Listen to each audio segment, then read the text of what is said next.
How to fix this sign-in option is disabled because of failed sign-in attempts. That error, this sign-in option is disabled because of failed sign-in attempts, usually appears when you've tried logging in too many times with the wrong password or PIN on Windows or other Microsoft services. It's a security lockout to protect your account, so to be able to fix it, here are several fixes that you can do. First is to wait for the lockout period. Windows and Microsoft accounts often impose a temporary lockout, usually 15 to 24 hours. Simply wait, then try again with the correct credentials. Second is to reset your password or PIN. If you forgot your password or PIN, reset it. So on Windows, go ahead and open Settings by clicking on Win-I on your keyboard.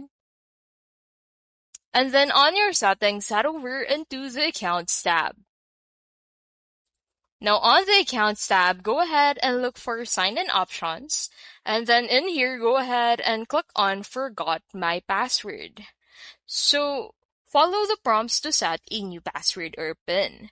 Second thing you can do is to go ahead and use another sign-in option. So if PIN is disabled, try signing in with your Microsoft account password. If fingerprint or Face ID is disabled, use PIN or password instead. This bypasses the locked option. And lastly is to go ahead and clear your cache signed-in data. So restart your PC. If the issue persists, remove and re-add the sign-in option. Go ahead and open Settings, head over to Account, and then on Accounts, look for Sign-in options, and then click on Remove PIN or Hello, and then click on Setup again. And that is how you can basically fix this sign-in option is disabled because of failed sign-in attempts.